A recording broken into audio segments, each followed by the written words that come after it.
the two songs that you mentioned were about maybe breakups Yeah. or a girl that like you. Yeah, I read some of that.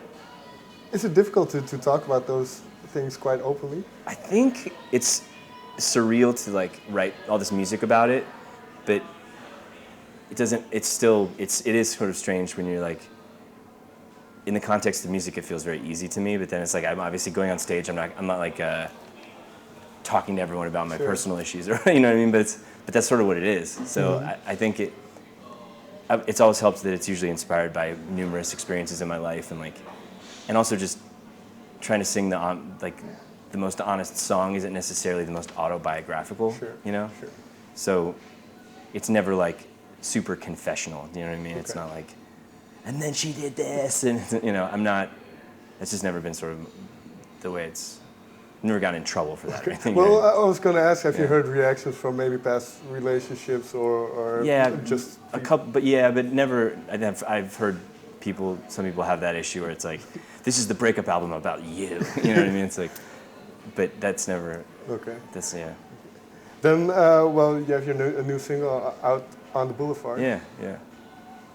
Well, before that, I wrote a line down from it. But before, what for you was the spark for that song? I think the spark for it was. I think the first lyric we wrote was "I'm getting real good at complaining." Actually, there was like this song about letting go of the kind of just worrying what everyone thinks and preoccupations and self-judgment, you know, and sort of trying to write a song that was really positive and that felt good to sing for me, you know. Well, what you just mentioned is that inherently part of being a musician, of being a public figure in a way. You mean the sort of positive? I think there's sort of two sides to it for me, where sometimes I really love. I think it can be really therapeutic, personally, to sing really sad songs and actually like listen to them. Sometimes I don't know, just by taking whatever's going on and feeling uplifted by it, sort of empowering, I guess. But not everyone agrees. But I think it's actually kind of new for me because I've written a lot of folk music in my life, and like it's fun to try and be more transformative, to be more like. To write and sing the songs that take me to like a positive space, you know, and that's, I don't know, it's really fun, and it's kind of came from us just listening to sort of like 70s and early 80s singer-songwriter music, and people who started playing quiet acoustic music, you know, Jackson Browns and Paul Simons, people that would like, it became really upbeat and almost like a rock thing, and so that sort of inspired it, at least, you know. Well, because like you say, the sound of the track is quite uplifting, but then if you take a close look at the lyrics, they can be a little bit darker. Yeah, totally. I wrote down, well, it's two lines. Been trying way too hard to make it on the boulevard, and been trying way too hard to say something empowering. Is this something you experience yourself? Yeah, definitely. I think that those were the kind of button, you know, sort of punctuation of the song. It's like. The empowering thing is sort of a joke, but it's like, you know, that you try and come up with a message that people can get behind, but it's like you want to mean it, you know. So it's otherwise you're kind of, I don't know, you're just selling snake oil. Do you know what I mean? It's like you're just, it's there's something inauthentic to me about that, but that's actually what I want is to mean it, is to say something and feel honest about it. So the song kind of is that for me in a way. But yeah, the Boulevard thing is, I moved to LA a few years ago, and why did you move back? I think I was ready for a change. That's the main reason. New York I love New York, but it's very sort of intense, and I was ready to kind of change my surroundings and habits, and I just felt like every time I was in LA, I felt healthier, and I felt more kind of, and I worked harder, just more songwriting there for me at least. There's a lot of artists in New York, obviously, but I was connecting more with songwriting in LA, so that it made sense. But it's its own little world of competitive, you know, music. And there's everyone more than ever now with the internet. There's so many people trying to be heard, and I think that makes everyone better. But it also, I think, part of what inspired the song was that feeling of like you're back in high school and you can't sit at the cool kids table, kind of, you know. It's like just it's a weird feeling to go back to being a kid and like, do you guys like me? You know, Sure.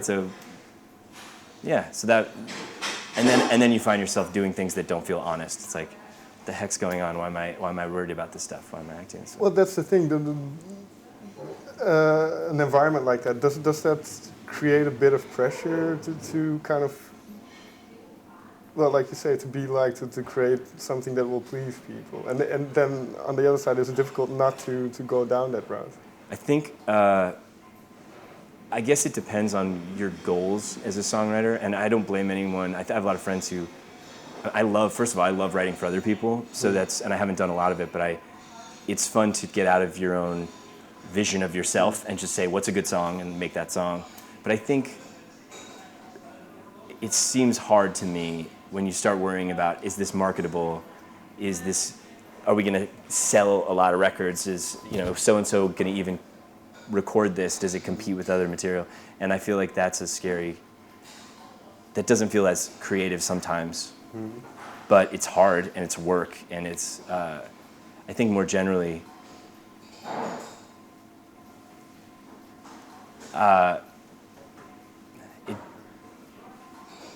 I guess for me, I have trouble doing it at all, really. Like, I like collaborating with people, but as soon as something doesn't feel personal, then I kind of hate it. Sure. It's just not really that fair, but it's sort of a nice like alarm system in my head where it's like, this is, and at least when I'm writing and thinking of performing it, that's sort of like, it needs to have that kind of like personal resonance, or else, sure, I don't know, then what are you doing?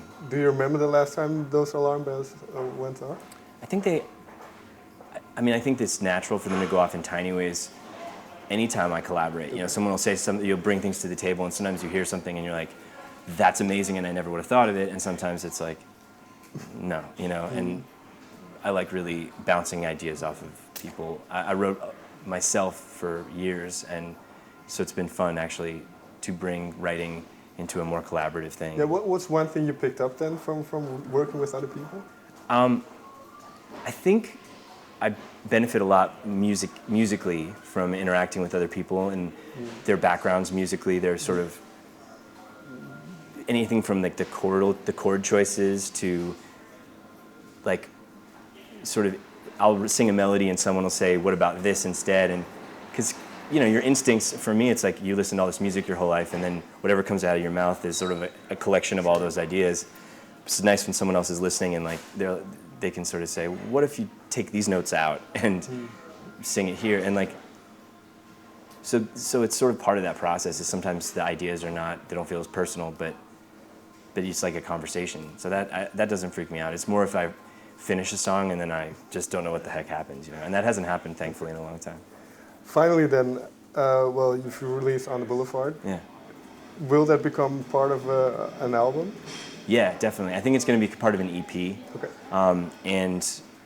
But I'm sort of taking, for the first time, I've always kind of released albums, and it's actually been really fun to approach songs, and really figure out what each song is that I'm writing and recording, and for the purposes of printing them, it'll be an EP, but really it's kind of like a collection of singles. Okay.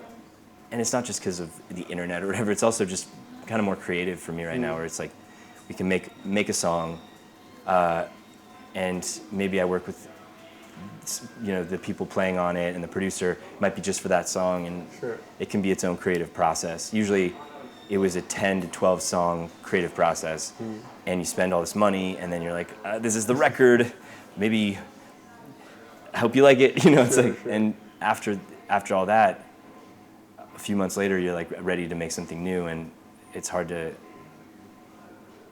I don't know, then you have to wait a few years. And so this allows you to be a little bit more spontaneous. Totally, yeah, and I feel like it just makes, it's more interesting creatively, I guess. So that's sort of the approach for the next few months at least, and probably, I think the EP should be out later in the year or in the winter. So what have you noticed about the songs you've been writing now then? Do they veer into a different direction? I think